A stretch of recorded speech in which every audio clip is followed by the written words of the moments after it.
Hi, everyone. Thank you, Athena. Um, we have, I believe, Bernie is going to be absent today. He emailed me that he couldn't make it, but everyone else is here. So I'll go through our roll call to start the meeting and pull up the agenda and the documents for us. Collins Center will not be joining us tonight, and we'll touch on that later in the Right, meeting. she's sitting there. Justin, Julian, she's here. Oh, you are here. She's Hello? right there. Hi. Hi, Sorry. Pat. That's okay. Your magic goes to. So you'll have one more meeting. Do you want to give us the update of what happened on email? The Collins Center is contracted to attend 5 meetings, and we've been to 3. But it seems to be of some benefit for us to continue along on the charter. So we're attending this meeting. We're going to continue to provide support so you can go along and go through the charter as we have been. And we'll talk more at a later time when we should come back. So we're here today and prepared to help go through Article 5.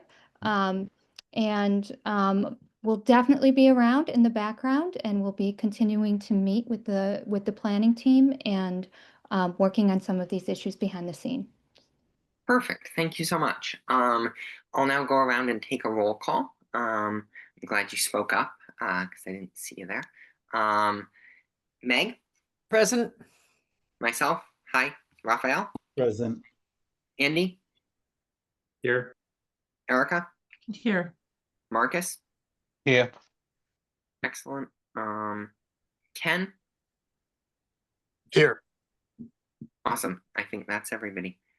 Bernie won't be joining us today. I mentioned that. I have the agenda pulled up here. So did we approve the May 22nd meeting minutes? I believe we did. At the last meeting. The last meeting I was writing and I didn't do it yet. Okay, got it. Have you done them yet? No, I just said I didn't do them yet. Okay, got it. No problem. I wasn't able to, yeah, I have to find time to look at the video. Got it. And the I'll do it very soon. No problem. And the June 5th meeting minutes did anyone? That's the one I didn't do. Oh, okay. Did we approve the May 22nd ones? I believe we did. I don't remember. I don't remember either. So nobody sent minutes for the packet, so I guess I'll move past that. Public comment. Would anyone from the public like to make a comment for 3 minutes? Raise your hand or press *9 if you're on the telephone.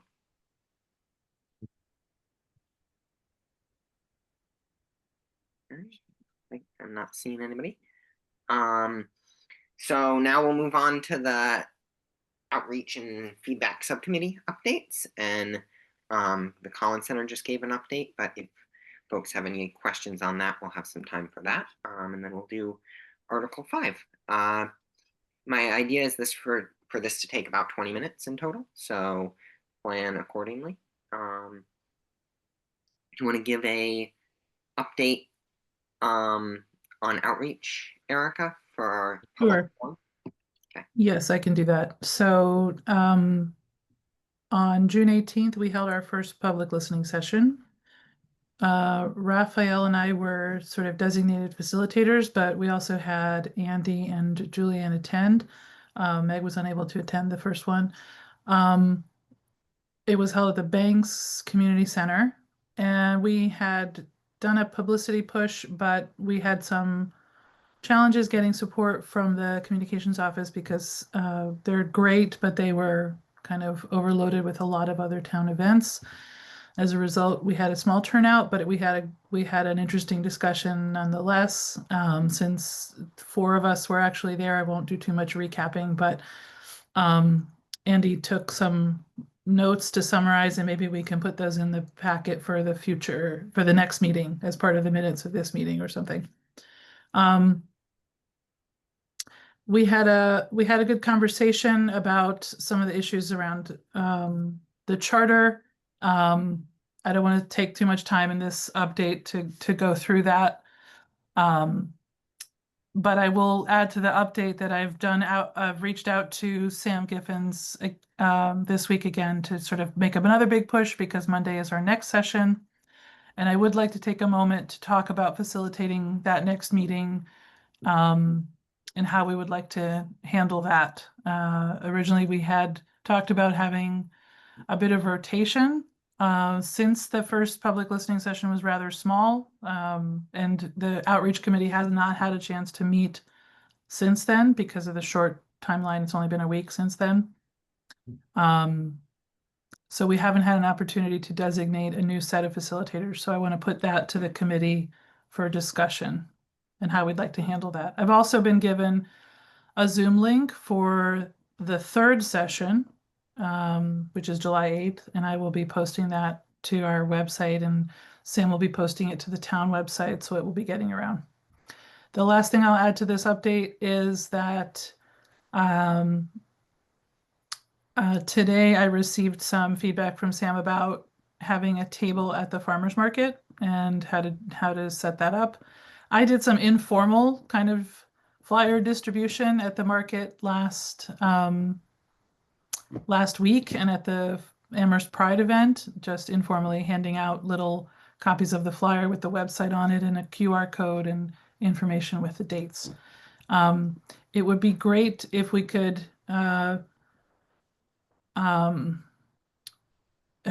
we could distribute support on the distribution front, right, of the outreach among us. And whether we do tabling at the market or whether we do a little bit of flyer distribution, I can make copies of the flyer available through Sam, or I know she's putting them up around town, but it would be great if people can participate in that process as well. So before I kind of hand over the end of the report, could we talk about the facilitation issue and how we'd like to handle that? Meg, go ahead. Could you say what the facilitation issue is, but also I was collecting different outreach lists, and I have 7 or 8 neighborhood email lists. If you could send me the flyer, the announcement, I could get that out to those neighborhoods. Applewood, Sure. yeah, Applewood. I can South resend it. Amherst. Yeah, I can resend Amherst it. Woods. I sent it all before. Oh, okay. Before I'll the look for 18th, it. but I can resend it. No, if it's all there, I'll do it. I just missed it. 18th. Okay. It's Okay. before the 18th. I don't know exactly. As soon as we get the version that has the Zoom link, that would be good. Mm-hmm.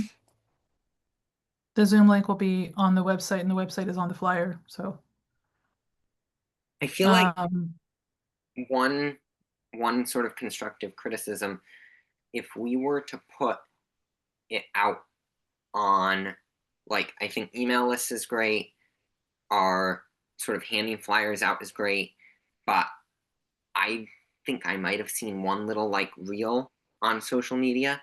Like, we should be spamming social media if that's possible.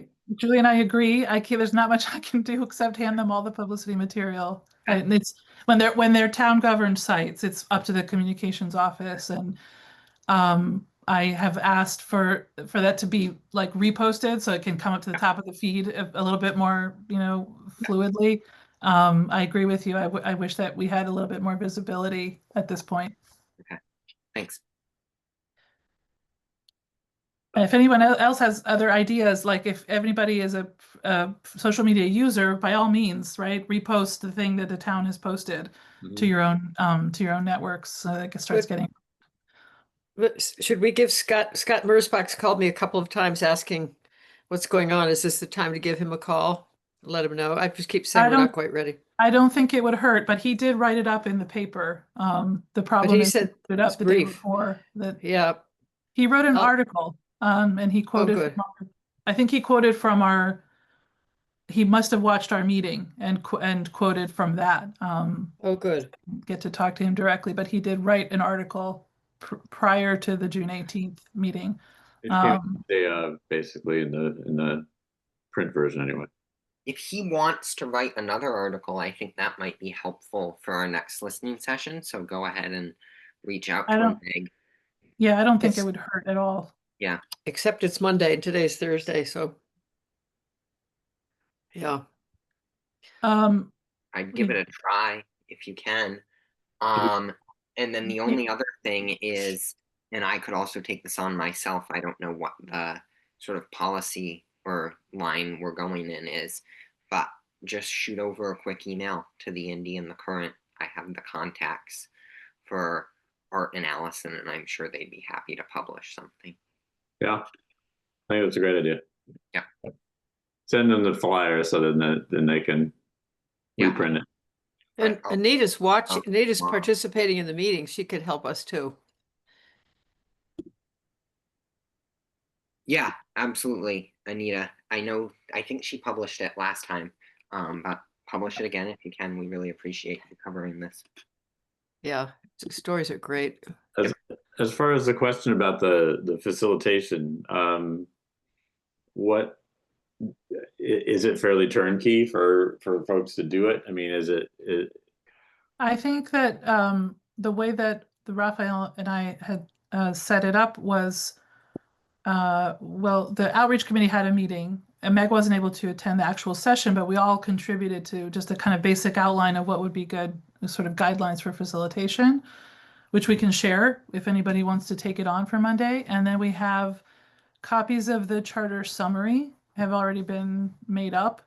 And we have a sort of one pager that includes our committee charge, a list of the members, and some information about the additional listening sessions, which is just available to distribute. And we came up with some just very basic guidelines for how to facilitate the meeting in the most open possible way, while still kind of guiding discussion to focus on issues around the charter as opposed to general discussion about the town. And I'm happy to share that. Raphael, you had also brought in,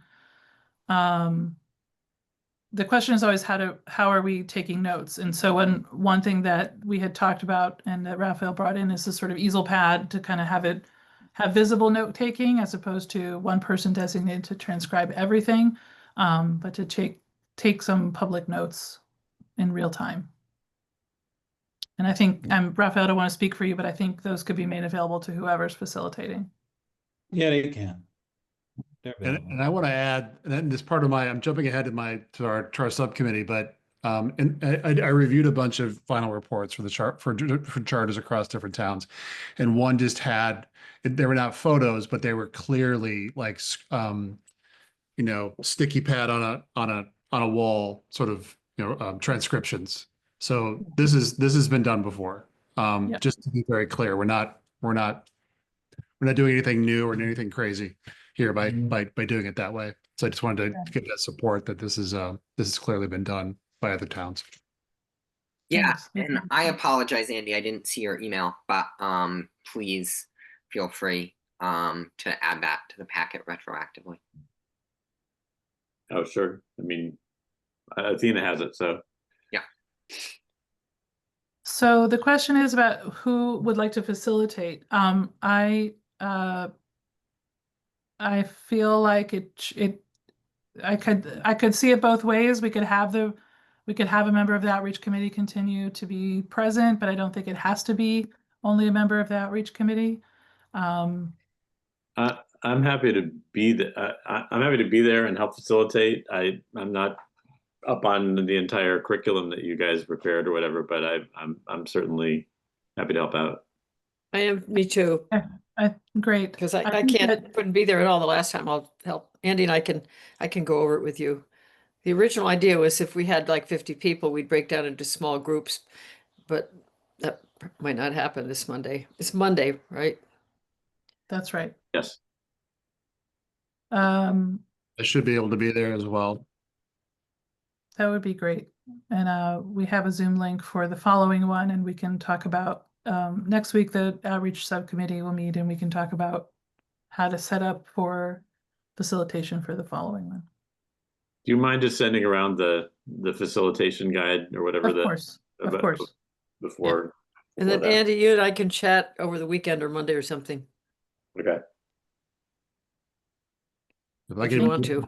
Meg, yeah. Wait, who else is going to be there? Ken? I won't, Meg. Okay, so the three of us can chat. What time is it on Monday? 7. Again? 7. Yeah, and I it's can be there virtual. too. Oh, great. Is it virtual or is it in Oh, person? it's at the Bangs. There'll Okay, be more of I'll- us. I'll be there. Oh, I think I can make that. It's the same night as town council, but that's okay. Do we run into any issues if there's more than, if there's a quorum of us? Yeah, we need to post it. Yeah, so we need to have less than a quorum. well, why don't we just post it? We've got plenty of time to do it. Yeah, Athena, well, do you, just. are Um, you? to- Let's make sure that's okay with Athena before we just give her extra Should be work. posted by 7 o'clock tonight. Tonight.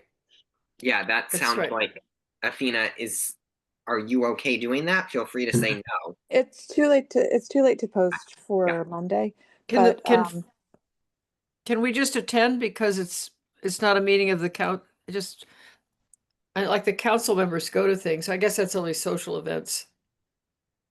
so as long as committee members aren't having a discussion amongst yourselves about your thoughts, feelings, opinions about the subject matter, then it's fine. If you're just facilitating Oh. a discussion and listening, that's fine. Just don't get into a discussion in public outside the meeting. Deliberate.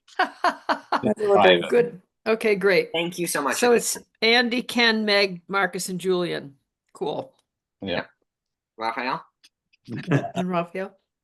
I would say, following what Athena just shared, I think part of what we have discussed in terms of guardrails for facilitation is just listening.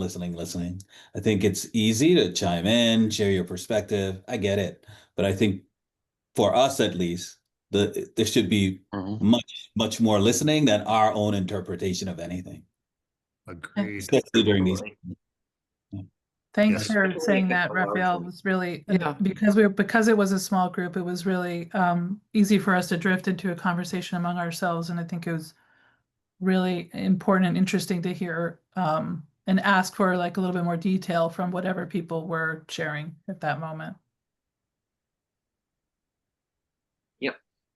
I'm trying to think. So does that any other questions about outreach update? No, I'll send all the Just- materials I have to everybody who. I'll move on to feedback subcommittee. Yeah, Meg, sorry. Just quickly, I don't know if this is helpful or not. I was involved in a project, not the Charter Commission itself, but in a community discussion about the charter. And I have 20 or 25 copies of the charter, if that would be helpful for me to bring. Sure. Go right ahead. And then Wonderful. I'd love to not bring them home, but So, well, you'll have to coordinate. Raphael, you have the materials I do. for materials from the first one. So Yeah, I'll be at this one Oh, at good. the beginning of it, so I'll just be there with those materials. great. great. Awesome. Thank you, Raphael. Feedback subcommittee update. Yeah, I think we basically, the main thing that we did was to talk about Ken's research or looking into basically how other charter review committees had presented the information that they'd gotten or their final reports. And I think we were intrigued by something that Framingham had done, and I think Ken's here to talk about that, as well as maybe whatever else he wants to talk about. Yeah, I'll share my screen to show you what Andy's talking about, and then I can try to flow into some of the other things that I think we liked, or at least we want to bring up to you guys. Erica, do you have a question right away? I just realized I'm not clear on who's doing minutes tonight. Aha. Oh, I'm sorry. I did not say that in the rush of minutes. The minute taker for tonight, I believe, is Marcus. Woohoo! Okay. Sorry about that. Thank you. Yeah, Sorry to fine. interrupt. I will put it through ChatGPT later. Excellent. Thank you. Sorry to Does that interrupt. work? It does. That's what I did. That's how I did the first one. It Ooh, I'm works gonna come. well. I'm gonna come Yeah. up, stop by, and get a lesson. It's not perfect. It is not perfect in my. It is not perfect, but it takes 9/10 of the work away from you. So You can go back and make it perfect. I don't mind it, honestly. Anyway, go ahead, Okay. Ken. Sorry about So that. yeah, let me share my screen and refer, first of all, before I share it, refer to what Andy mentioned as Framingham. This is, well, actually, Andy, now that I think about it, Framingham is, well, okay, let me go backwards real quick. My research was, I was mainly focused on how did they present public input, man on the street, and then how did they present, if they did key stakeholder input, how did they present that? City officials, elected officials, other important people, former officials and things like that. What we also looked at were ways in which these other towns presented their charter changes, just the format of how they did that. So I want to start with the format of how they presented their charter changes, and and we looked. I think I looked at 8 or 9 towns, wildly different ways of presenting their stuff, wildly different. All made sense in their own way, but not an just add water kind of thing. So let me just share this. Okay, so first here we're looking at the Framingham final report, which is a very brief document, given what I'm sure they faced. What they did, I'm skipping all the pre stuff and just getting down to the brass tacks. So what Framingham did for presenting charter changes is they went article by article, section by section, subsection by subsection. What the what column is, what did they do? Where is it that they did that? And then why did they do that? And it's line by line, boom, boom, Wow. boom, boom. It makes a certain linear sense. It's very bite-sized, very chewable, not huge narratives.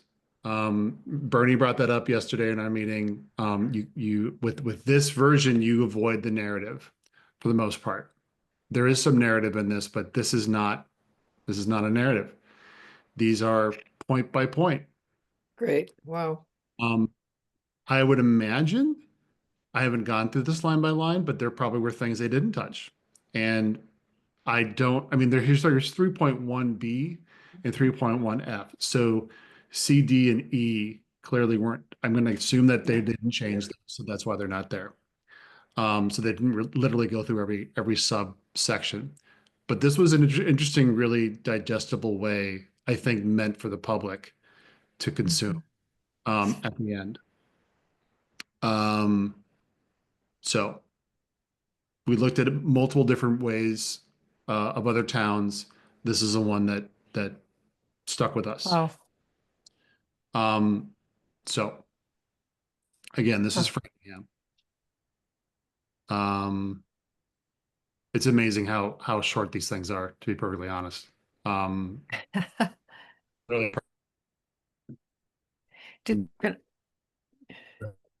I think, yeah, Raise our hands here.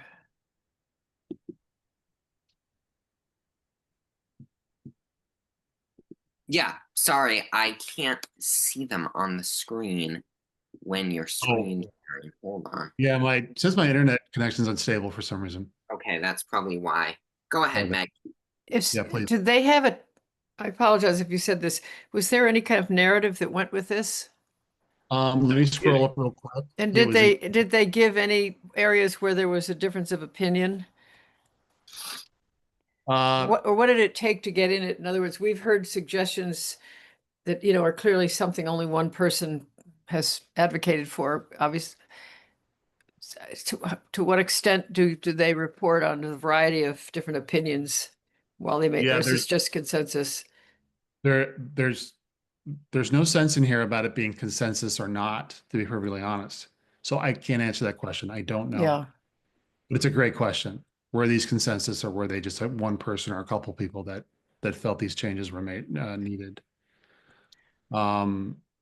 So Note that it does say this document is best used paired with a redlined copy of the specific language changes proposed in the charter, which is also available online, although I couldn't find it online. So it sounds like what they did was they said what they did, they said why they did it, and then they showed the changes in sort of a track changes version of the charter. yeah, so this is something to just kind of think about. Yeah. It's There very were easy. certainly more narrative versions, which is what I'll tell you that in my mind, that's what I thought we were going to do. We never talked about it. We never agreed upon that, but that's just in my head what I thought a charter review report would be. So this kind of blows this out of the water a little bit. There's probably upsides and downsides. I imagine this seems pretty simple, and maybe it's not so simple. It's again incredibly digestible, which I think is something I appreciate out of a big government document. Yeah. I think Definitely. what we did talk about how we could potentially let on to, you know, whose input led to a change. I've been pushing for a bibliography and then just cross-referencing, you know, Mhm. change A from 1, 5, 3, and whatever. But that's, I think, something for us to discuss at a later date. But yeah, I think the general consensus yesterday was that, you know, this is just so, I don't want to call it simple, but really gets to the nitty gritty straight away. You don't have any questions about what's going on, and you can really get the point across. Mhm. We also talked about how Cambridge had collected a summary and listing of all the comments that they'd gotten. I think they had a very detailed This is spreadsheet it. with all the public comments in it.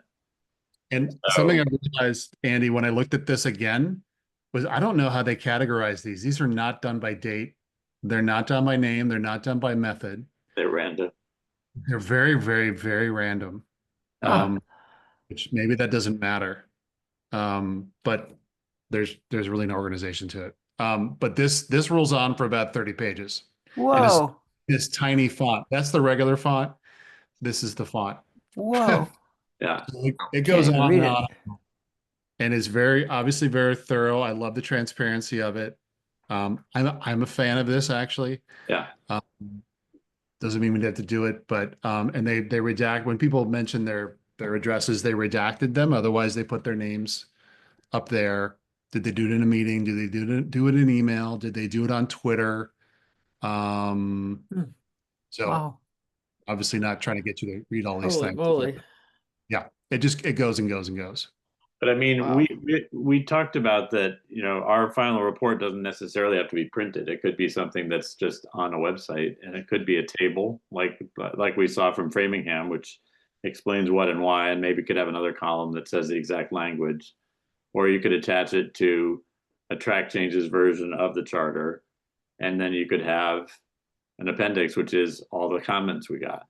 So Yeah. I mean, there's no reason not to include the database that we have of all the suggestions that we got for transparency's purposes. Mhm. And I should say that there were several charter reports that we did talk about that did no such thing, that did not list them as an appendix, did not list them in a separate link on the website. Some websites were very detailed and had lots of drafts of the reports. Some are very, very, very simple. One I made, it was sort of a funny thing. One says, the link says Charter Review Committee final report. And I click on it and it's a 1-page letter Uh, from the chair saying, we've done our work, we are now dissolved. That's a very final report. I didn't know what to expect on any given website. I did expect some sort of order to it, but it made sense to them, I guess. Anyway, so the subcommittee liked this idea, and I think we can do this fairly easily. The last thing was this is Somerville. This is not. Oh, sorry. Let me go backwards real quick before we go into that. Some of the final reports who did survey key stakeholders, town managers, mayors, current, former elected officials, whoever they considered their key stakeholders. You know, they sent them out a standard survey. They reported back the responses to those surveys either by person. So his person's name, former mayor, current mayor, QA, QA, QA, QA, QA, QA. Some, I think one did it by article, potentially article of the report. And so it was Article 6, and then there were multiple people's responses to what they thought about it. So again, no standardization about how they did that. But they're listing out Q&As, which were clearly, I think, clearly written Q&As, not out of discussion, not out of conversation. That was, I think we saw it. I think I saw it 3 times out of 8 or 9. It made sense to me. I like it that way. Seeing who can be quoted on saying what. Last thing I'll say is that this is what they call a community engagement summary. This is a section typically in the towards the very front of the final report that is kind of a summary of all the outreach that particular review committee did. So for example, this one had multiple phases: a community mailer to 10,000 residents, a kickoff event, tabling and community group presentations. Phase 2 brought engagement and general feedback, a monthly newsletter of 560 subscribers, unscripted engagement, public comment, which was, I think, the meeting public comments, and then targeted engagement and surveying. By the way, 1 or 2 of these charter commissions were active for like 3 or 4 years. I don't think this was one of them, but I just want you to know they didn't try to smack all this stuff into the tiny what feels like now a very crunch timeline for us.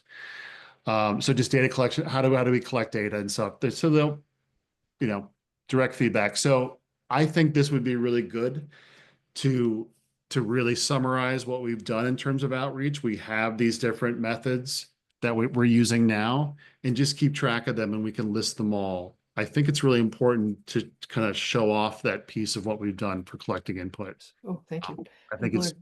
I think it's super helpful for me to know how did you actually go about doing this? It may lead you open to some criticism, I suppose. People come up with ideas after the fact, but that's whatever. That's fine.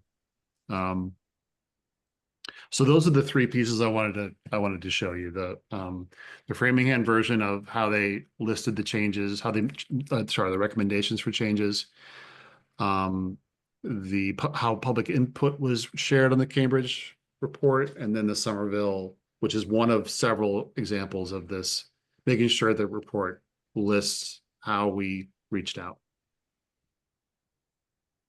Yeah, Thank so you. that was our discussion last night was the table, as a way of showing the changes, possibly paired as they mentioned with a track changes version of the charter, the summary and listing all comments, and then the methodology. So the one other thing we did look at was we looked again at the charge just to see how.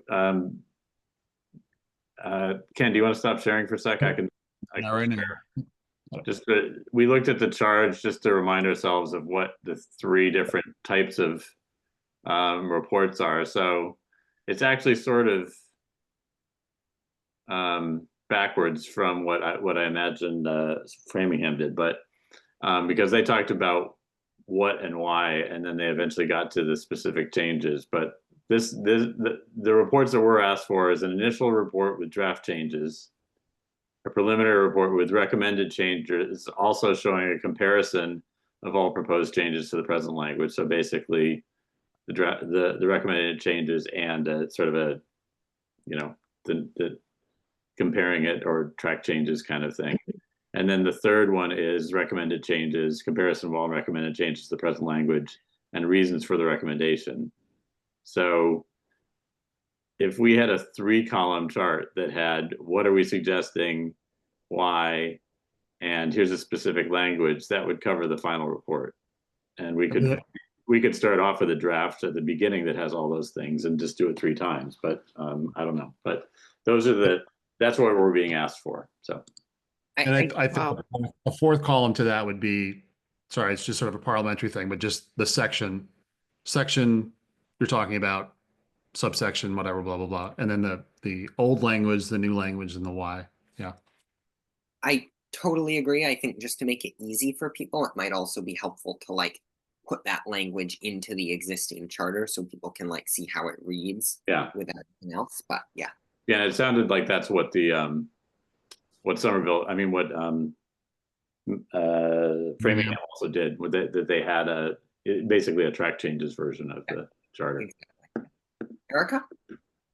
Yeah, I think that depending on what we end up getting back in terms of all our public feedback in all its different forms, that it might be interesting to think about how to meet up those 2 pieces of content that you showed, Ken, the detailed public feedback with the tiny font and the sort of neatly organized set of recommended changes that the committee synthesized, and somehow being able to indicate in that same row that says what we're changing and what section it applies to and why, and somehow indicate the level of the level of interest that we saw in the process of collecting public feedback. Was this is this coming mostly from our internal discussions? Is this coming we're hearing tons of written feedback or people raising their hand and saying this repeatedly?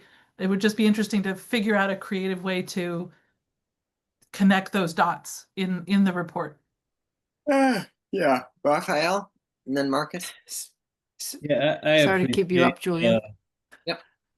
The sort of focus on methodology, but I think what we should be really thoughtful in thinking about is just the analysis piece. Like, how do we come to these decisions and sort of naming that? I think it's important to keep on our radar. I don't know if Ken, you saw the Northampton if you check their work, but they have a section at the end that deals with topics for further study. I think in the listening session, there was some conversation around like topics that aren't necessarily closely aligned with the charter itself. I'm wondering if that could be a conversation about what else beyond what's recommended here as topics of further study for the council. Not to decide here, but just to think about. Okay. I did not look at Northampton. You should check out their last section if you have time. Thank you, Marcus. Yeah, Erica, I have you covered 110%. I've been pushing for this for the longest time. Well, since yesterday. But basically, just like an academic paper, right? You cite your sources. So in that table, one of the columns is the sources, and so you would just the big super table of inputs, each is numbered, and you just say, 1, 5, whatever happened to apply for that particular comment, and then you keep going through. If it's blank, that generally means it was us, or we could have some other thing that's just like a C or something that says committee. But yeah, that's kind of like a nice, easy way to do it without saying, well, in this comment on this word, we use that and all this sort of stuff. It's just straight bang. Here's how you are at. And yeah, Raphael, I really like the idea of kind of like a sort of a extra things to think about sort of section, pretty much what it is. And I guess we just have to wait and see what we get. So yeah. That actually was the last part of the table in Framingham, was they had things that are not recommendations for this, but other things to consider for future charter reviews.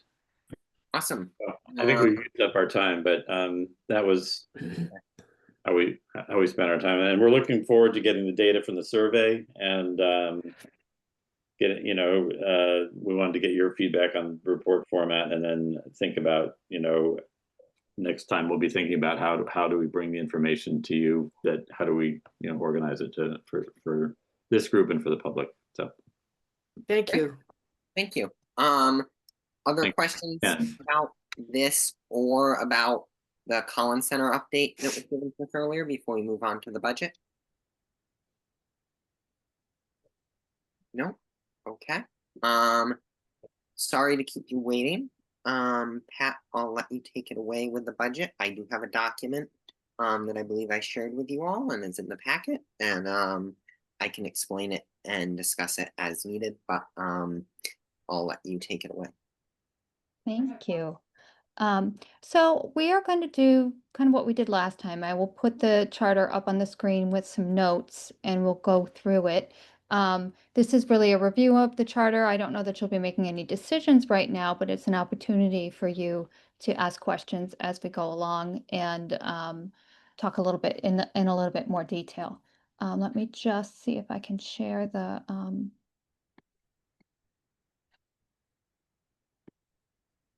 let's see.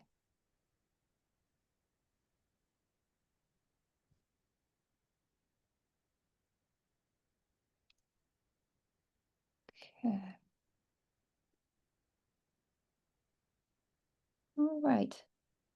Can everyone see Article 5 up on the screen? Great, fantastic. So I guess I want to start out with, as we go through Article 5, we're reviewing this, but many of your questions might be best addressed by talking to the town council and town manager and finance committee and on how they are doing things right now. So what we're going to look at is what the charter, the broad outlines under the charter. However, not everything is going to be in the charter. The charter is designed to be flexible and allow some movement to understand when realistically are some of these budget issues going to come together, when can, you know, with a few hard deadlines, but not necessarily, it will not be prescriptive as far as each and every step. There needs to be some flexibility built in. So once you decide to make some changes, I think it will be really important to check in and see how things are being done, and if, you know, suggested changing dates, etc., will work within what the departments are already doing. If they can work, much of the budget is set out by state law and recommendations. So, you know, we'll go through it a little bit, and we'll talk about the key provisions and some key dates.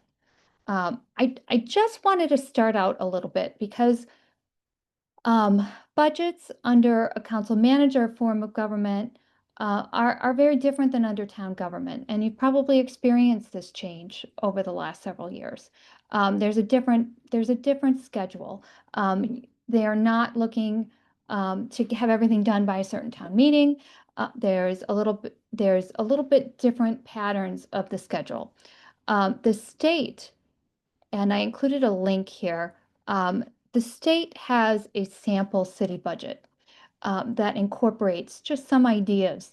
And basically Amherst's budget falls within these, but I wanted to just kind of set out what the state's sample calendar looks like so that you can get an understanding of the flow of the budget season. But generally they recommend it about early December, a budget kickoff where a city manager briefs departments heads on what's coming, they select dates, etc. January through 10 days before department hearings, the departments are reviewing and updating their materials. Sometime between January and March 6th, there will be formal departmental presentations to the city manager. January 15th, and at the same time, there's some January 15th onwards, there's a deadline for capital submissions to the budget office. In March, they're going to start looking for key initiatives and benchmarks to the budget office. All of this leads up to the city manager submitting the budget by May 11th in this sample, which you do not have to follow. It's just a kind of a general flow for the budget season. And then over the next few weeks, there are any budget hearings would occur.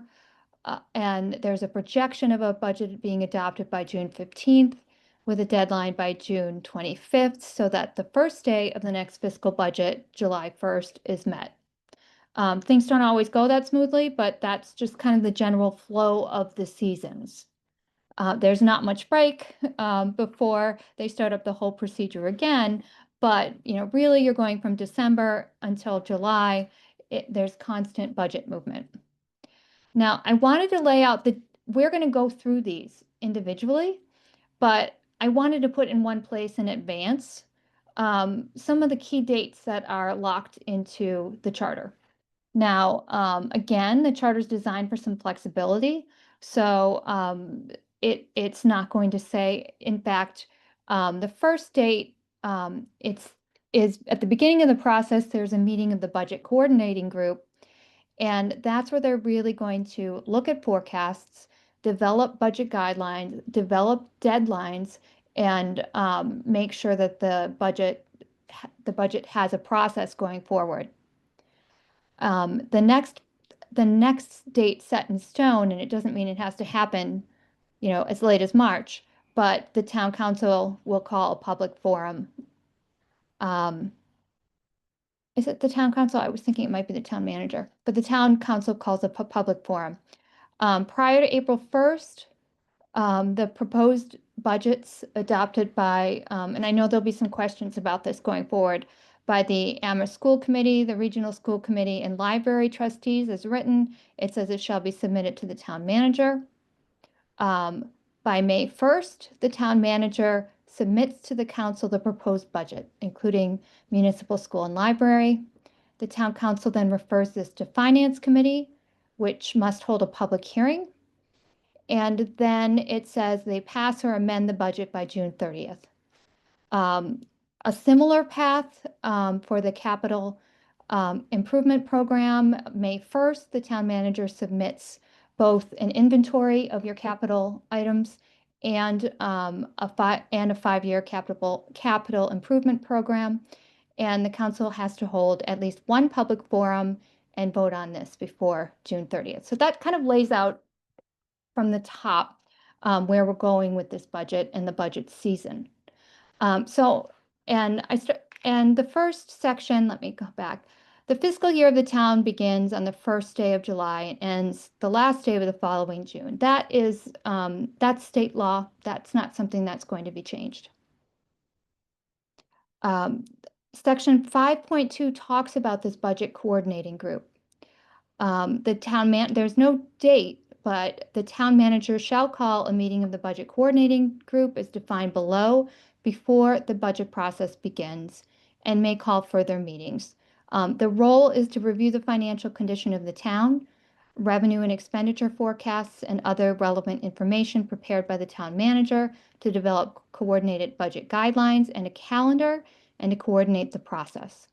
Right now, the budget coordinating group includes the town manager, representatives of the town council, representatives of the schools, library representatives, and any other people the town council and town manager deem necessary. So this is really designed to provide flexibility and making sure the necessary staff participates. That may change as roles change in local government. You might have someone who one year's called a finance officer and another year called a director of finance, or another year they want someone else involved in this budget group who has the information that they need. So in general, these budget coordinating groups are flexible to include whatever staff is needed to be included, as well as representatives to understand what's going on and understand the timelines going forward. Just Oh, three go ahead. questions. One is really easy. Mhm. Is, like, legally speaking, is it possible to add in that the budget coordinating group discuss budget shortfalls? Like I see here, it says the financial condition of the town, revenue and expense forecasts, etc. But I don't see anything about the budget shortfalls, and I feel like, given that pretty much every town department had some sort of shortfall this year, it seems like a reasonable thing to request that the BCG discuss and maybe even make priorities of, we would rather you save this position or this service than that. Now, I think one of the challenges about including budget shortfalls is that the tax rate isn't even really set until some point, usually in December. They only have 2 quarters of revenue having come in. So it's very difficult to estimate shortfalls at this point. They can forecast, which is included here. You know, what is it going to look like? How much money do we think we're going to have next fiscal year? It's more difficult to forecast shortfalls. There may be some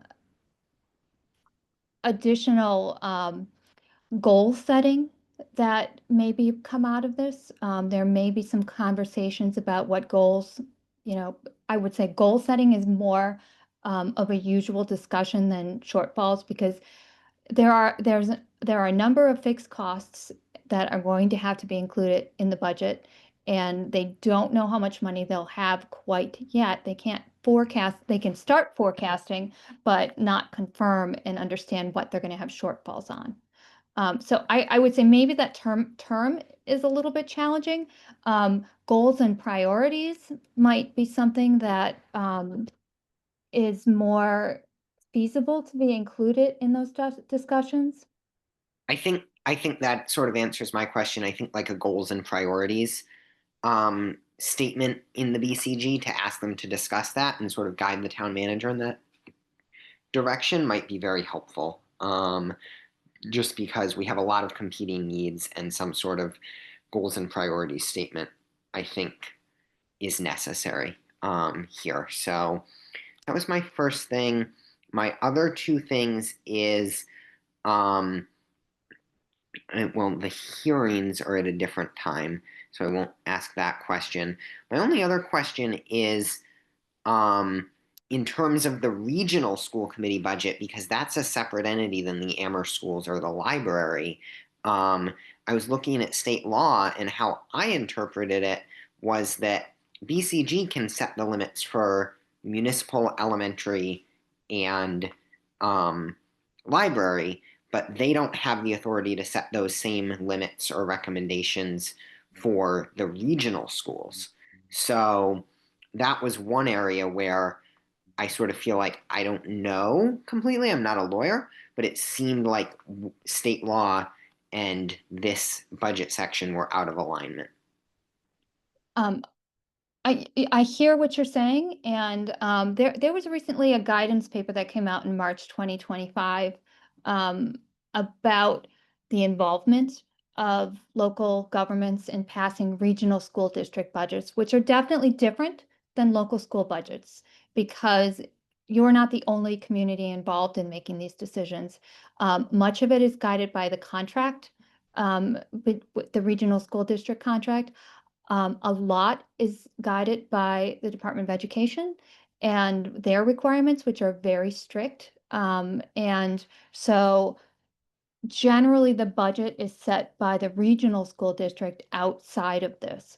Now, that doesn't mean that communication between, you know, what's going on in the budget process isn't important to the regional schools.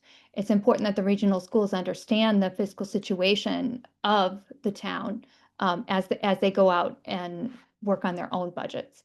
I think that this would be a good item to reach out to the town manager perhaps in understanding what the role is of the regional school district in this. I'm not sure how much is, you know, what their role is. Find out what's going on in those meetings. I don't think as written, this creates a problem, you know, in this section of the charter. However, you know, it's certainly something to have further discussions and look into if you're concerned about it. Okay, thanks. Okay. So moving on to the public forum, not later than March 15th, but before the town manager submits a proposed budget to the town council, the president of the town council, along with the town manager, calls at least one public forum on the topic of the proposed budget.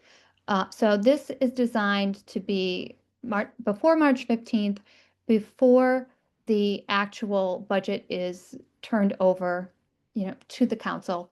It allows them to present priorities, context based on past year's budget and other relevant information, and to get feedback from the public.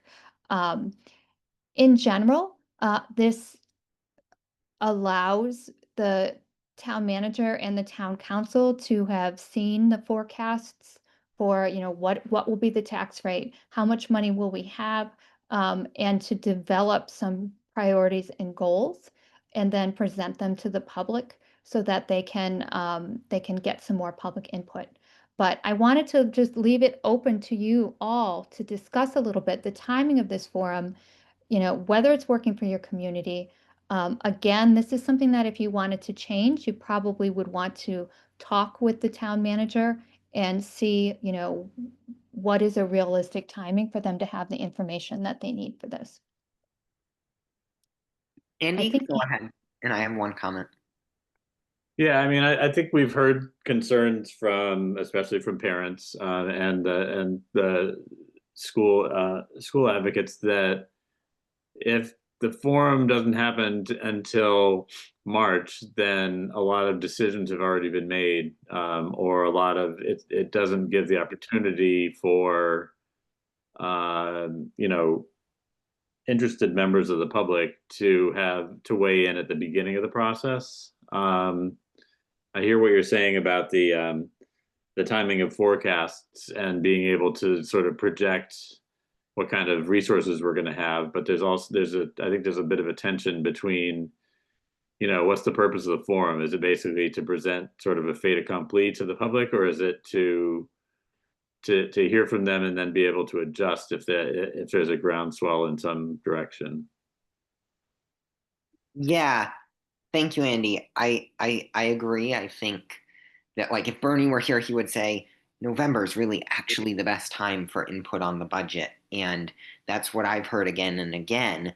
And that's not reflected here. So I think that we don't want to be in a situation like where, like, it's too soon for input, and all of a sudden it's too late. We need to give the public a good month where we can say, hey, here's your time. And I think that month should reflect what the finance committee thinks is the right time, which is November, not March 15th. Erica? Thank you. My question is about, is it possible to, in the language of the charter, give some more definition or shape to the format of the forum, not just its timing?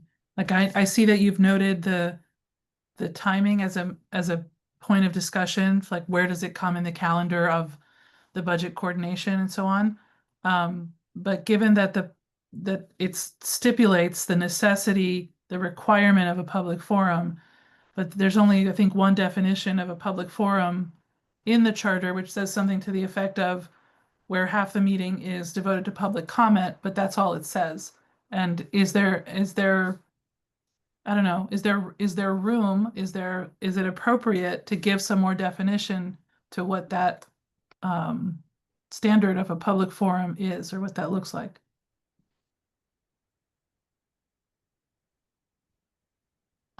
If you're asking me, there is room. On the other hand, I think many times the rules evolve surrounding input at a public forum. As we know, there've been there's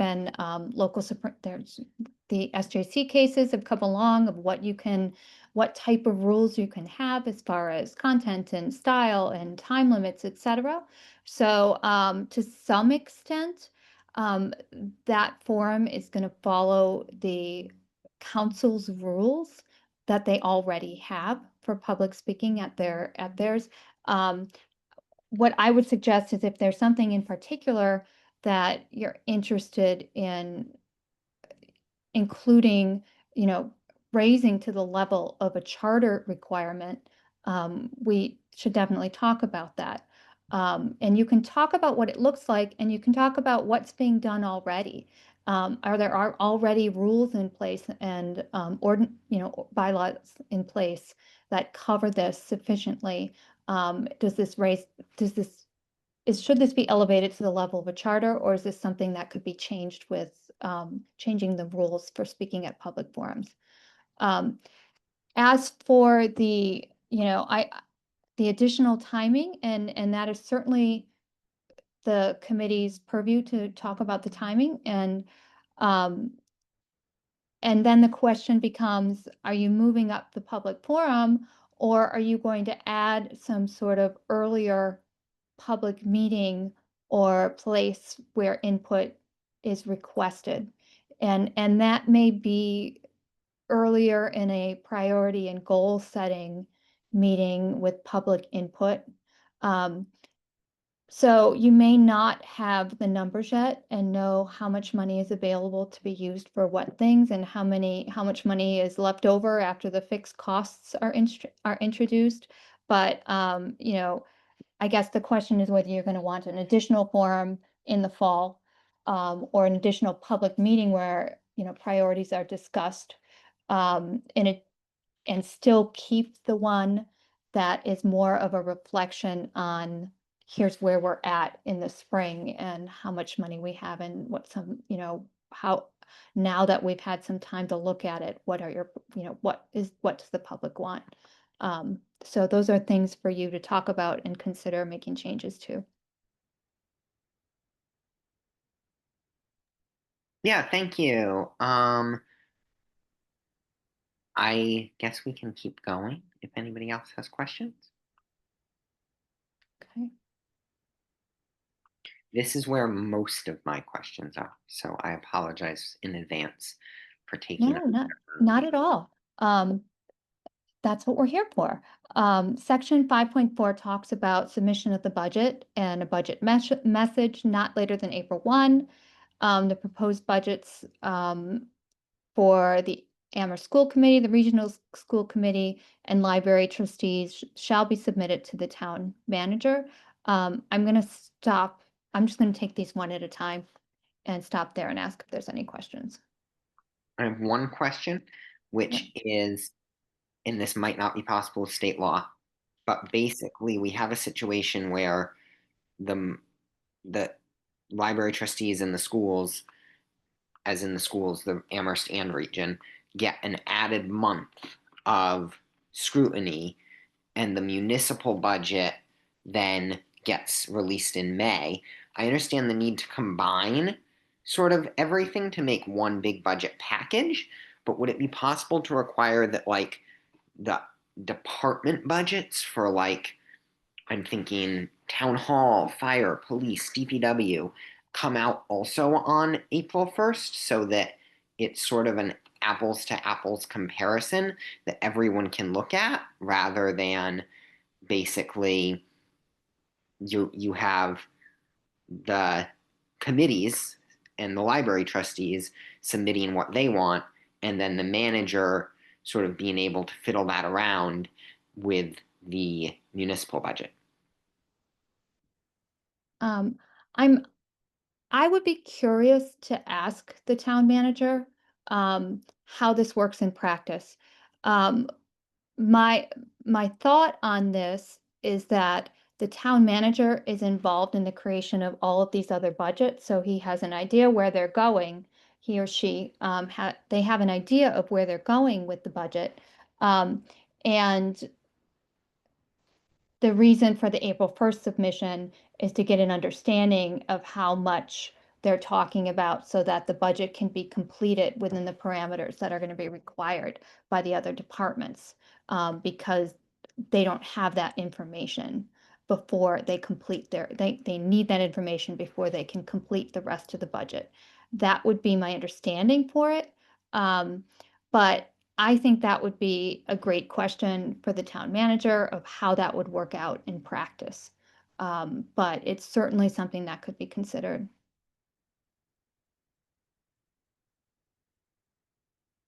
Okay, okay. So, and as you mentioned, that kind of bleeds right into the next section B. Not later than May 1, the town manager shall submit to the town council a proposed budget for the ensuing fiscal year, including municipal, school, and library components as determined by the town manager with an accompanying budget message and supporting documents. The town manager shall simultaneously publish the proposed budget on the town bulletin board.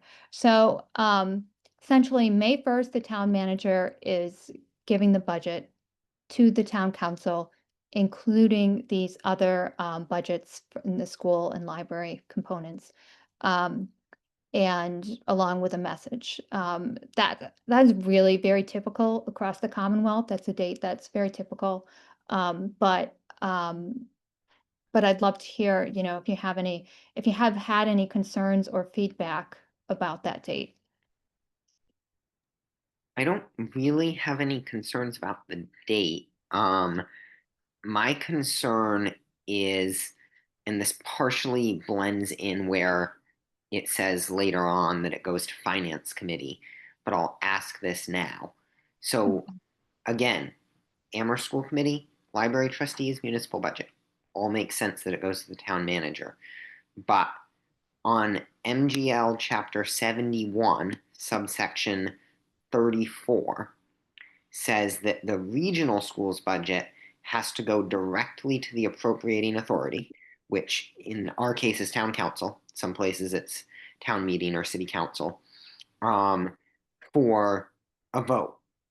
But instead, in Amherst, it goes to the manager, then to the finance committee, and then to the council. So the law says, and I spoke with Tracy Novick, that the law says that it goes straight to the town council to be voted on. So it's sort of concerning to me that the wording here has it going to the manager and then the finance committee. Not that they can't have input, but the law has it for a reason, that it goes directly to the democratic decision-making body, not through multiple layers of administration. Can I get clarification? Is this is the regional, but the regional assessment is going directly to the council? This is just the regional school budget, not the assessment, just the regional school budget. Not the elementary school budget, not the library, just the region. Why would the region budget go to anybody other than the school committee? We only care about the assessment. We're paying our share of the region's budget, but we don't approve the region's budget. Right, but that assessment goes, sorry, I may have misspoke. That assessment, according to state law, goes straight to the town council. But in Amherst, it goes to the town manager, and then to the finance committee, and then to the council. Well, the assessment needs to be part of the town's budget. So I don't know why we'd approve one piece of the town's budget without considering what the implications are for the rest of the budget. Well, I think what is being said here, sorry to keep going on, but this is just what I'm trying to explain, is that the town council has one vote on the regional school budget and one vote on the regional school assessment method. That is fine and how it should work. But before it gets to the town council, it goes to the town manager and the finance committee, which is not in compliance with state law. State law has it just going to the town council without the finance committee or town manager's involvement. Not that they can't have input at the council level, but they don't get to do the 17 pages of review that they did this year. That's not legal. I'm confused by that. Do you want me to send you? I'm happy after the meeting, I can send you the subsection in the law that I'm reading off of. Would that help? Sure. Yeah. Yeah. I mean, I guess to put it in the phrase of a question, like, I was just sort of, unless I'm misreading the law, please correct me if that's the case, but I sent you the document, Pat. It seems sort of blatantly out of alignment with what the law says. I think that I would also, first of all, the Collins Center, we don't give legal opinions on, whether this is within the four corners of it.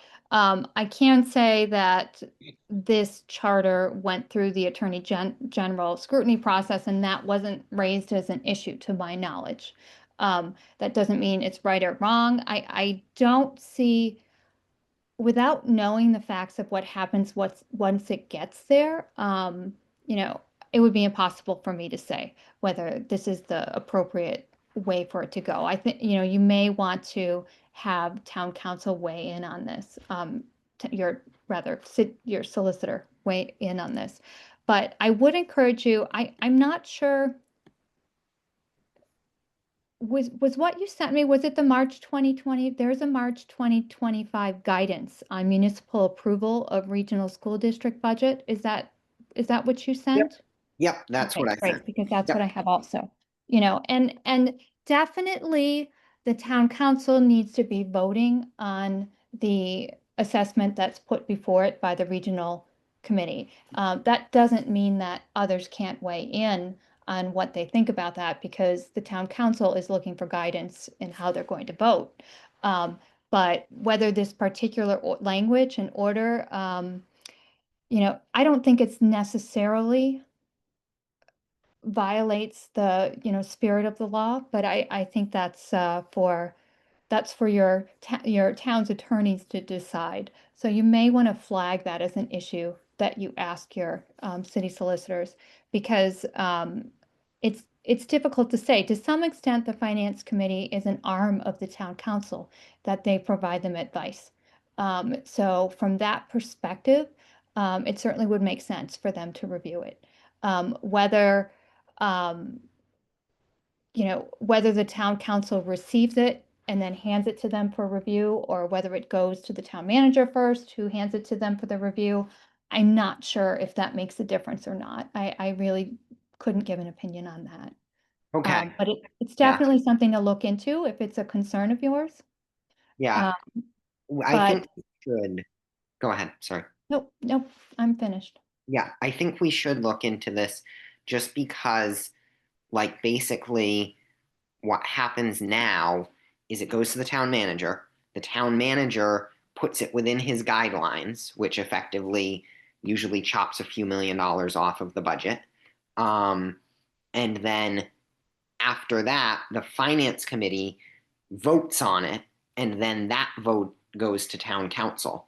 So, like, it'd be one thing if finance committee or the town manager came to town council in public comment or whatever and said, hey, here's what I think of the regional school budget. I don't like it, or I do like it.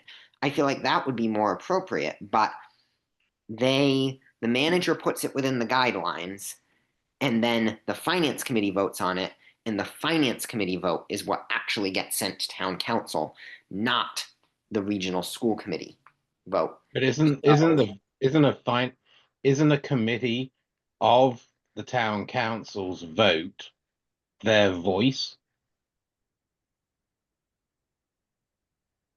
Right? To an So extent, they are telling the town council, this is what we think. I mean, after it gets sent to the manager, and the I'm not talking about the first bit. Your complaint was twofold, right? Goes to the manager, and then it goes to the finance committee. The finance committee vote is their voice. They are I think, as the Collins Center was saying, they are a member body of the town council. They're appointed by the town council to give them, feedback or whatever, right? So, I mean, that to me fits into the letter of the law. The town manager is required to submit proposed budgets per this. So, in order for it to be a proposed budget in general, doesn't it have to go to the town manager to then get proposed? I mean, honestly, I'm not completely sure, but I'm looking here, and what I got from the letter was that they were guiding that this does not include select boards or finance committees, and that the authority wasn't provided to them. It was only provided to the town council. I can understand the argument of there's an arm of the town council that's the finance committee, but that also, the finance committee is a what, 4 or 5 member body? That cuts out the voice of another 7 counselors who aren't on the But finance no, committee. but I mean, but you pointed out right there, right, that it's a select board finance committee part of things. Is it just the different form of government necessarily? I mean, this is a question for the, to the consensus point for the town attorney. But I mean, is this just the way that we're, talking about it? It sounds like it's we need to get into, who's what, where, and when. And yeah, I'd rather not ponder without getting full input. Julian, Yeah. if I Go may, ahead. the regional school budget comes to the council and the council refers it to finance committee. It doesn't go directly to the finance committee. The council acts on it Okay. first. Got it. Thank you. Then it goes to the finance committee, and then finance committee makes a recommendation and the council takes the final action. But there is an initial presentation to the town council, usually the superintendent or the regional superintendent or the regional finance director will come and help make that presentation. So it goes Counselors have an back. opportunity to ask questions, and then they usually submit additional questions to finance committee so that can be included in the final report. Okay, that clarifies it somewhat. Thank you. You're welcome. I still think the manager point stands, but I understand what is being said about finance or FinCom. I think we should still investigate and ask the lawyer about this because it does say directly to the town council, which even if it goes there, it doesn't go there for a vote. It just goes there for a discussion and then back and forth. So, I mean, I don't know. I'm not a lawyer, but it doesn't seem completely kosher. Sorry. Andy? Yeah, I mean, the council will be aware of what the school committee has and the superintendent have requested. But it is the job of the manager to come up with the proposed budget, including the regional assessment. So at the same time, we're basically looking for an Amherst budget that includes the regional assessment. And if the council receives a budget from the manager and they've already heard that the region had a higher budget, but the manager said we can't afford that, so I'm gonna recommend an assessment at this level, or as sometimes happens, one of the other towns says we can't afford that, so the assessment ends up coming down lower for everybody. The council could reject the budget and say go back and give us another budget that more closely reflects what the superintendent, the school committee requested. But the job of the manager is to prepare the budget for Amherst, including the regional assessment. So whoever it gets sent to, it's ultimately the job of the manager to propose something that's going to pass. And it's the job of the council to reject it if they don't think it represents what the people want.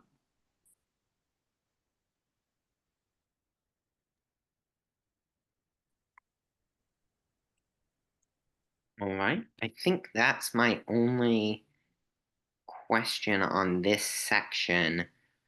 I'm just looking here. On this specific section, that's my only question. Was about those issues.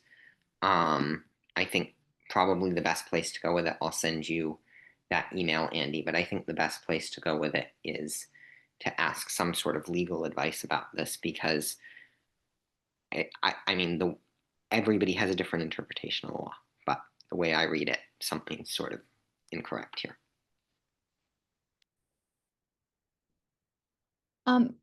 Okay, so, we'll move on of this. I had a couple other points on this, but I think it's best to, have your interpretation outside of what we would do. But it's just interesting, I have read the letter, and because I'm not aware of what exactly happens at these meetings and where it's going first and what's been through it, I don't think I should opine on that. But let me talk about C. The budget message explains the proposed budgets in terms of priorities, programs, etc. It outlines proposed financial policies of the town, describes important features, etc., and may include any other materials that the town manager considers desirable or that may be required by the provisions of a town bylaw. It also outlines the progress being made on the current capital improvement plan, and kind of goes together with D. The proposed budget provides a complete financial plan for all town funds and activities, except as otherwise required by law. It's in the form that the town manager considers desirable or may be required by law. The actual format of the budget and tends to, I'm sorry to interrupt. Are you still screen sharing? I'm not seeing it. oh, I'm sorry, it's showing me still screen sharing. Then maybe it's my computer. I'm sorry. Can No, I anyone see. else I see can- it? I'm I can sorry. see it. It's I my see. bad. My fault. Yep. Go ahead. So, what I wanted to highlight here is the form of the budget. Sometimes it's going to be, the technology and best practices change and how the budget should be presented, whether it's an Excel spreadsheet or a different kind of format. So you definitely want to leave flexibility in here for the town manager to present the budget in the most up-to-date and flexible way. But I wanted to ask if anyone had any comments on C or D before we moved on. Okay. I'm not seeing any. All right, section 5.5, action on the budget, public hearing.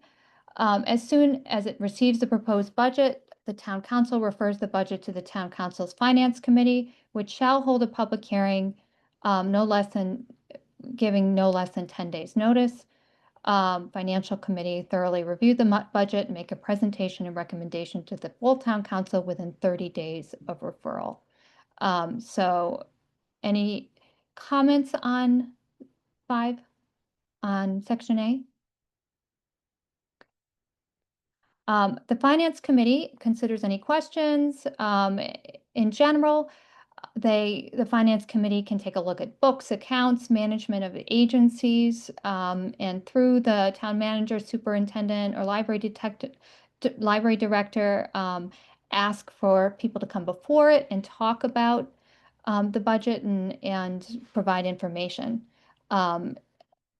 The finance committee's membership, as an advisory committee for the town council, it includes members of the public who have a vote, may include members of the public who have a voice but no vote, and council rules shall address the appointment of such members.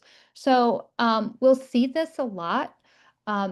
Some council manager forms of government don't even have a finance committee. It's just a subcommittee of the full council. It might be a couple of counselors who get together and bring this, but there is a finance committee mentioned here.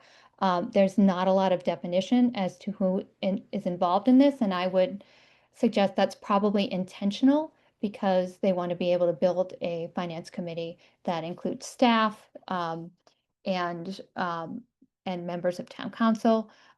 Maybe you can talk a little bit more about whether the makeup of the finance committee and their role is working for the town of Amherst. Is that something that you've had public input on?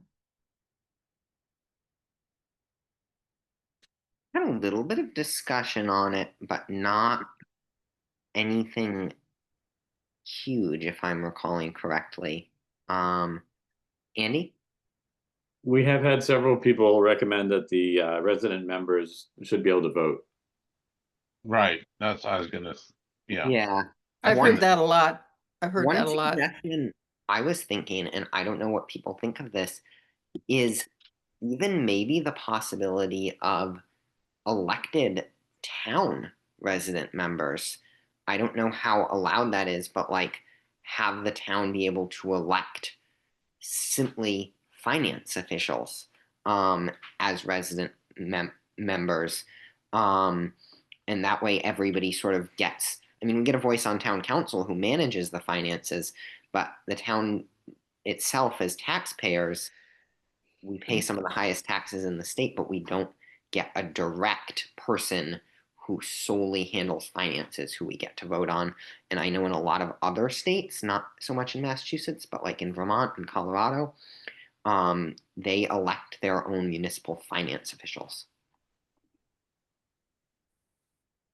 I'm going to raise my hand here. Yeah, go ahead, Meg.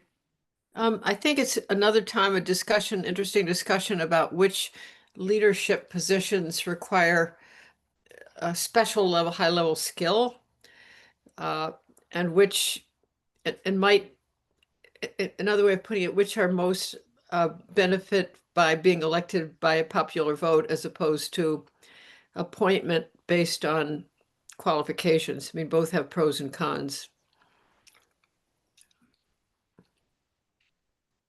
It's the Federalist Papers discuss this a lot, the tyranny of the majority and so on.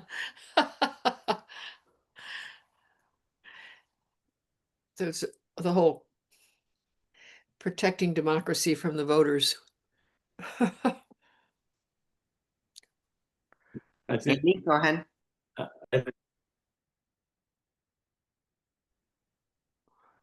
if I recall from the Charter Commission,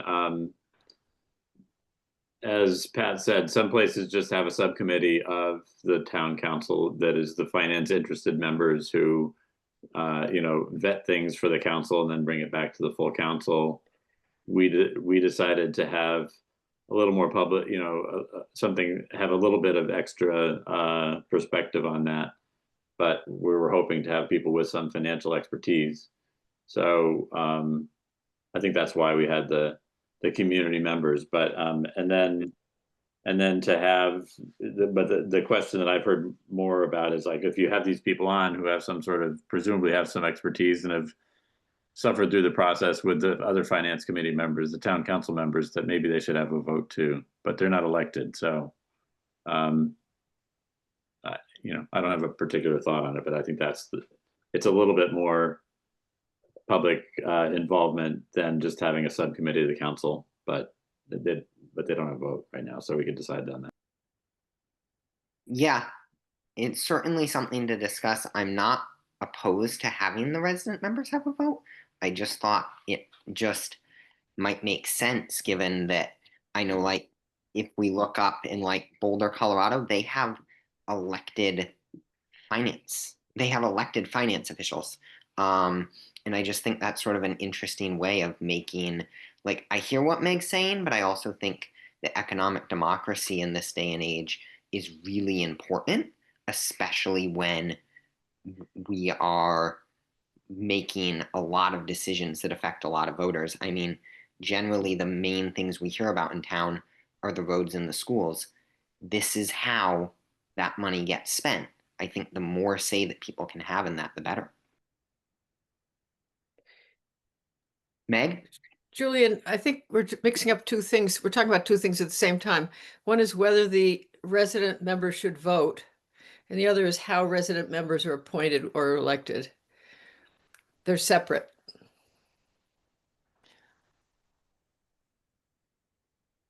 Yeah, I'm just arguing that they should be elected. I'm not weighing in on what I think. I'm just making a distinction between those two issues. Whether they vote and how they're chosen. Yeah, I'm less concerned with if they vote or not. I'm more concerned with if they're elected. But Andy? I mean, I've been speaking. Marcus, I think, had his hand up. Sorry, go ahead, Marcus. Oh yeah, thank you. I mean, yeah, it's a nice idea to have elected voters. Elected members that are non-council members on the finance committee, especially for a city like Boulder, which is slightly larger than here. We barely get enough people to run for town council. So adding to the number of town-wide elected voting positions to me seems a bit of a reach, but certainly open for discussion. Yeah, Andy? Yeah, I kind of feel like we elect town council members to make these kinds of, to weigh these kinds of things. So, and then we have members of the council who are elected as a majority of the finance committee. And then we look for some people with some financial expertise to join them to help deliberate. So I kind of feel like we have a good mix with hopefully some expertise that comes from the community and people who are elected to make, to prioritize and to make judgmental decisions. But the question, as Meg pointed out, is if we have those people who have some expertise, should they have a vote too, or should they just be advisory? I mean, Bernie has been in that role. It'd be interesting to hear what he has to say. Yeah, I will just point out what Raphael said, I think was a good point. Boulder is a little bit larger of a town. And I looked it up, and actually Dalton, Massachusetts, which is on the other end, slightly smaller than Amherst, elects its own finance committee separately from its select board or town meeting, which I find sort of interesting that that's how they do that. Anyway, I'll move us along if folks don't have any other questions or comments. I just wanted to point out that Dalton is a town form of government and not a city form of government. So there's a little bit of difference in how finance committees work in both, just to, there's a you. little bit of a distinction. But Thanks. your point is still taken. Okay, so as I mentioned, this is definitely any changes that you want to make to the finance committee. You should get input from the finance committee as well about any specific changes. Fortunately, you have a member on your committee to at least start with, because it's really important to understand how they're working and what's working for them and whether it's working for them. And it also will help go through the process because you want to make changes that will be, that down the line, you want these changes to be approved and go through. So it's great to get the input up front. The next C is action by town council. Okay, the town council adopts the budget with or without amendments by June 30th. In amending, they may delete or decrease programs or amounts except for expenditures required by law. Except on the recommendation of the town manager, they shall not increase any item or the total of the proposed budget unless otherwise authorized by general laws. The one place where it is authorized by general laws is under certain circumstances in the school budget. And there are parameters to that. If the town council fails to take action on an item by June 30th, that amount shall, without any action by the town council, become part of the appropriations for the next fiscal year and shall be available. The vote to approve is a roll call vote, and if they, the rest is just procedural. So essentially, the budget needs to be adopted with or without amendments by June 30th. Some places say June 15th, give it a little more of a cushion if there needs to be some additional time. I'm a bit curious if you've ever run into a problem with the June 30th deadline. If not, if it's not broke, don't fix it. But it's just something to consider. I don't think I've seen any feedback that says that the June 30th date is a problem. Does anyone have any comments on this particular section? Andy, go ahead, and then I have two. I'm curious, you said under certain parameters, the town council can increase the school budget. What are those parameters? It has to be within, they would have to decrease from other portions of the budget. It still has to be under, the 2.5. It has to fall, you have to have the money essentially to be increasing that, and it has to be reflected in the rest of the budget. So like, I'm trying to understand the exact same thing Andy is. So, It's a separate law that the town has to opt into, and I'm not sure if Amherst has opted into that. Amherst has not opted in, but Northampton has. Yeah, Amherst has Okay. opted in. Oh, it has? Oh, awesome. Okay, Yes. great. I know Northampton did, but I don't remember Amherst. Thank you, Athena.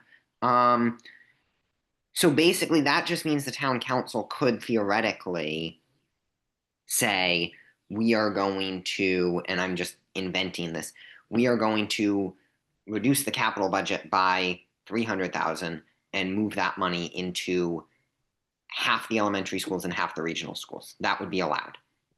I think we really have to take a closer look at it. I don't want to say that they can do that because, I'd have to really look at it. It would really depend on the circumstances. There's procedures that have to be followed. It has to be done the right way. And that is, as far as I know, one of the only exceptions to making that. Okay, got it. And we have opted in, so even though it's not written in the charter, I imagine the counselors know about the exceptions, even though I didn't. Right. And there's a reason it's not included. There's a reason they say unless otherwise authorized by general laws, because general laws really controls that and not the charter. Those circumstances. Awesome. Thank you. Any other questions on this section? Okay. Supplementary budgets, other appropriations, whenever the town manager shall submit a request for a new appropriation of any sum, either as a supplement to the annual budget or for items not included. Town council does not act on that until it's been reviewed by the finance committee, published, and there's a public forum. So except in the case of an emergency. So if something comes up during the year, they need to pay an additional bill that they didn't count on. It does need to go through a similar review process to the finance committee and a publication and public forum. So that is, allowing for the fact that the budget may not necessarily be perfect the first time around. And so oftentimes there are additional, maybe you need a new, there may be some change mid-year that requires. Correct me if I'm wrong, this is how we got our money. Mm-hmm. For example, Ken? Yeah, a question about the bulletin board part of 10 days. Is that because somebody can raise their hand in some way to say, I don't like this? I mean, why at all on a bulletin board? It's very interesting because charters reflect moments in time, and it's very difficult to say where notices have to be placed in a charter because things change. There's websites, there's community, there's social media. I think the bulletin board is often chosen simply because it existed and it continues to exist. And most cities and towns, you can go find the bulletin board and take a look at it. That's why that is there. The publication is just to make sure everyone's aware of an item. It's about transparency in budgeting so that additional funds aren't allotted quickly without thought. Okay. Thank you. Andy? There has been a little talk of what language should you actually use in future charters surrounding notices, because oftentimes there's not often, your town is very lucky, but there's often not even a local paper to put things in. I think Andy has a question though.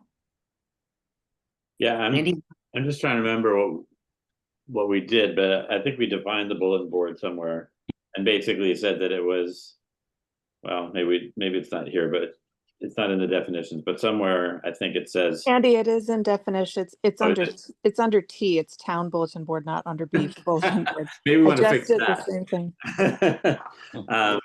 But yeah, the idea was that to just use bulletin board as an identifier for whatever way we want to publicize, whether the website or whatever. So We have a place on the website now called the bulletin board. And that's where those notices go. Thank you so much, Athena. I have a bunch of questions about 5.7, but go ahead, Pat. Did you see that Marcus has his hands up? Oh, sorry, Marcus. Oh, it's nothing important. I was just saying this reminds me of the bans of marriage in the UK that have to be announced, every 2 weeks for a month. So it's all just because people take that long to ride from town to town. So. Wonderful. Okay. So the next section is the capital inventory and capital improvement program. There's some requirements. I'm not going to just read it to you, but not later than May 1st, the town manager also prepares and submits the capital inventory in the 5-year capital improvement program, and a public forum is held. And at any time after the public forum, before June 30th, the town council adopts the capital improvements program. And because you have questions, why don't we just go directly to your questions? Sure. My first one is pretty easy, which is, it says the town council shall establish the requirements for the inventory, such as age, condition, mileage, repair history, useful life, etc. I know we have a document, because I've looked over it, that has some of these things, but it doesn't include all of the town assets. In fact, some were removed this year. And then it doesn't include the mileage or useful life or maintenance or repair for any of these vehicles. Like, I have a stack of stuff in my glove box of maintenance and repair. Same with like house projects. That I have never seen. And I get that seems like a minute detail, but it would surprise you some of the things we claim need replacing. So I feel like it might be useful to have those things, given, like, I've seen age and condition, but I haven't seen any maintenance or repair history or remaining useful life information on projects like the town hall roof, or some stuff at the Bang Center, or some vehicles at the police department. That information just isn't there for. And I'm not trying to point out any of those departments individually. I just think that it's important that, like, what recourse do we have if this isn't actually being done on the council level?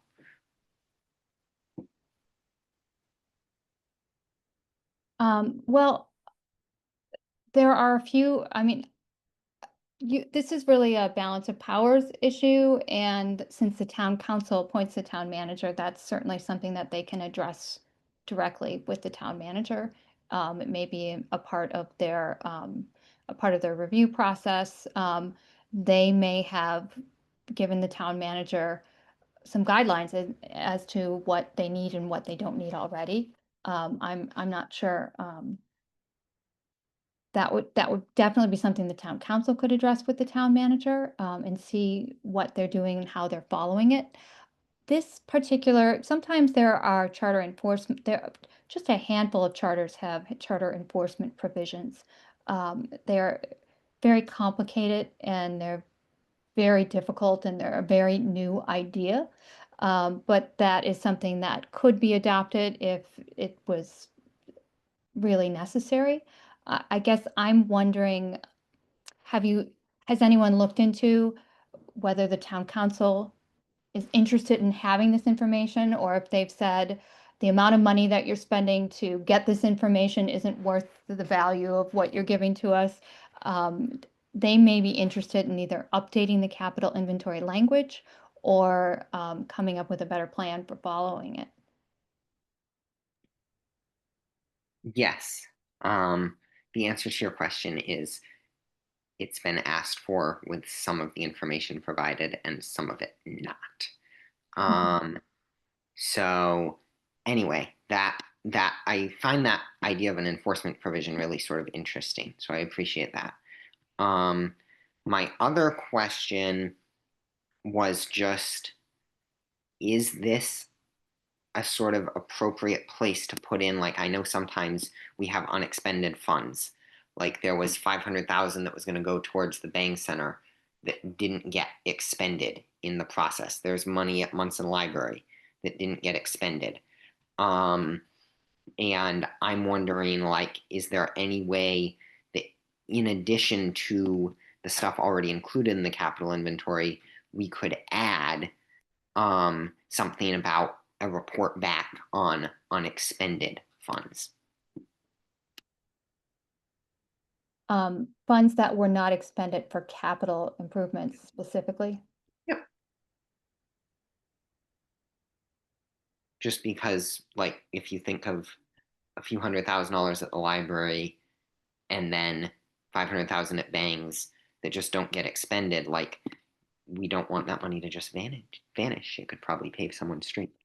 Is that, yeah, you know, my question, is that already being included in the capital plan where money is shown what wasn't, you know, what they're not going to need going forward, what wasn't expended? Sometimes that's I don't already in think there. so. But it's, you know, that is something for you to make a note of and decide if you want to, and talk to, you know, find out the process and if that's already given somewhere in the plan and decide if that's something you want to include. Okay. Andy? My understanding is that the Joint Capital Planning Committee has a prioritized list, and so if and then they have an amount they can spend each year. So if they don't end up spending it on some item on the list, they would go down to the next item and they would put it toward that, is my understanding, but I'm not, I don't know for sure. Julian, a lot of times the capital spending is borrowing. And Okay. so we don't have, if we don't spend it, then we don't borrow it. So we don't have any, you know, there's no like unused money left over. Sometimes projects come in under budget, so there would be a surplus, but we would only borrow what we need. Got it. Thank you. I think with the Bangs, I was thinking of cash, but Munson might have been borrowing. I could be wrong. Alrighty. Let me see if I have any other questions. Budget should include. Sorry, I have a document here I'm reading off of. It's the same thing that we attached in the meeting, so everyone has it.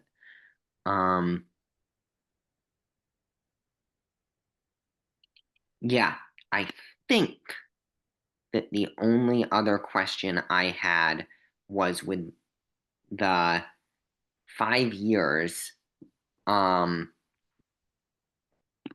With the 5 years, are we sort of going? Are we requiring? Does this mean we're requiring everything to be in the 5-year plan? Or is this just meaning we're sort of encouraging them to plan out with most things? In section C or B, So- maybe? So it's just a projection, Okay, the 5-year capital plan. So staff puts together what they project they'll need in the next 5 years. Some departments have, got it.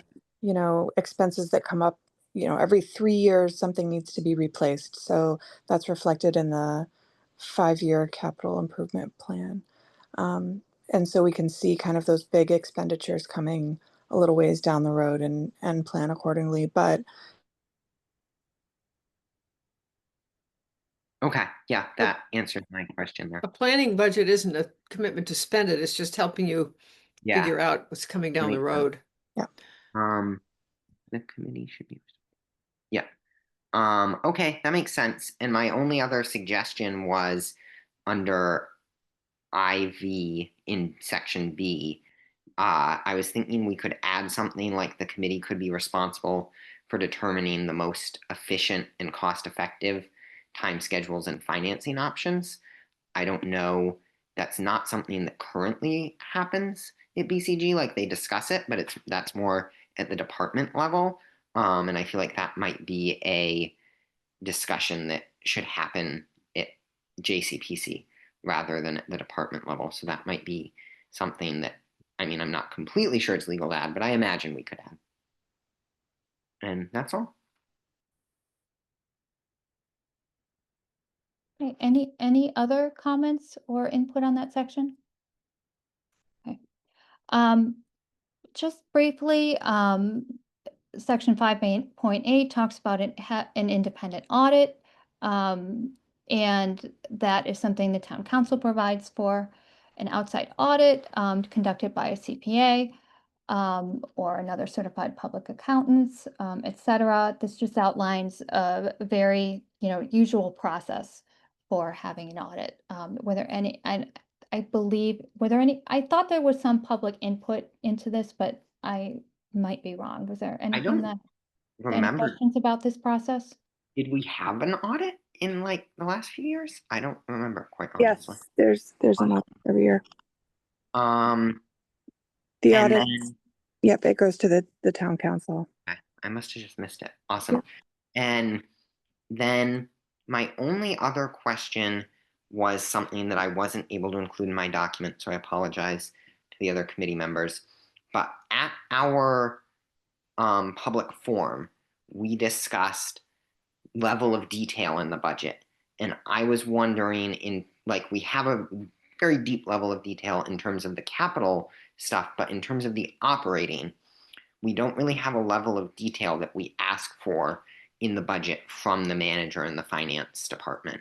And I was wondering, would it be appropriate to put something similar to what we have in the capital with a level of detail in the operating section? Because I know a lot of school advocates and folks have asked to see, what the salaries are, what the expenditures are. Like we have an overall accounting, but we don't really have a direct take the town manager's office budget. We don't have the town manager makes this much money and this much money is spent on the fax machine. We have an overall view. But with the school and the library budget, we do have those very specific views. In the capital budget, we have those very specific views. And in like Northampton city budget, or even in like Shutesbury little town budget, that type level of detail is included. So I feel like that might be something. Is it possible? What I'm asking is it possible to include that level of detail in? Lillian, we have on our website something called Open Checkbook. You can go and look up the past 3 fiscal years, what's been spent. Yeah. A lot of times in those department budgets, you'll, budget $100 for paper and $200 for ink, and you use maybe some more ink than you use paper. It doesn't always come out perfectly, so it's not always useful to have that level of detail in the budget, but then the expenses are all part of the Open Checkbook, so you can see exactly what's been spent on different things. Thanks. And also, we're talking about the charter. I don't think in the charter you have that level of specificity. You want to leave it, as Pat said, more clearly than I'm going to say it, so I won't, I guess, but you want to leave things enough open that you're not creating more work than you're creating benefit. Yeah, I just know Northampton does it maybe not as much to the level of ink, but it's in the charter in Northampton. It's in the charter. Yeah, they have it where they have to list how much they pay on their fax machine and stuff like that. Not that detailed, but that they require. But that was the example you gave. So they require a level of detail. Basically, they say we have to know how much it costs to pay this person, or we have to know where this money within this department goes. And that's in the charter. That is in the charter, and the Northampton city budget, if you look at it, I mean, they had the exact salary of the comptroller, for example. And in the charter. Yeah, in the charter, it is It tells how much each required person's salary is? by the city of Northampton to have that level of detail. It doesn't say specifically the salary, but it says an in-depth analysis. Andy? You're muted, Andy, but while you're muted, I'm just going to tell you that salaries are posted online. Okay. Pat had mentioned seeing something in the list of feedback about auditing, and I went back and looked, and there is somebody who said that we should have not just an accounting audit, but a performance audit, which was the idea of having some independent contractor give us a sense every couple of years of, are we getting value for money? And I don't know how that would actually work, but that was what one of the suggestions was. A performance audit as opposed to an accounting audit. Interesting. Yeah, that's a good point. I'll think more on that, Andy. Thanks for bringing that up. All right, that's all I have, I think. Thanks for bearing with me. Yeah, sorry, going back to what you were just saying, Julian, I'm looking at the Charter of Northampton. I don't see. It just says describe important features of proposed operating budget. Include any major variations from the current budget, fiscal policies, revenues, and expenditure, together with reasons for these changes. I don't see where it's saying down to the level. It asks for the specific expenditures, and they provide there's a variation in the expenditures. Right, which means the amount of money they spent X year on this position or this role, and then the amount of money they'll spend this year on it. We don't see that in the Amherst budget. So they have asked specifically to have those variations of the specific roles and info, and they get it. And I'm suggesting or asking if it's possible for Amherst to do the same thing in one document that's easy for the public to read and understand. Yeah, I'm concerned about what this means for the unions too, but we'll talk about it. Julian, personnel expenses are in the budget. Is that what you're referring to? Because that is a section of the budget. Yeah, I'm more thinking of I guess the best thing I can say is look at the Northampton city budget and look at the level of detail that it goes into in terms of both personnel and expenditures on equipment and maintenance and small contracts and that sort of thing. And it is a much greater level of detail. And as Marcus pointed out, in the charter, it asks for or advises that it has that granularity to it. Well, Julian, I'll be careful with it. I'm saying it asks for a difference. It doesn't ask for a necessary. There are ways to get to what you're talking about without going to the level of granularity that you're seeing in the budget. I would suggest that they potentially determine that the way that they present the budget is the way to get to that. But what's in the charter, which was what Meg was kind of getting to, is a bit higher level than that. Right. So it's kind of laying out a strategy in the charter, but they have chosen outside of the charter to go down to the level that you're talking about. So, there's a need for us to kind of work to see what that balance is, if you understand me.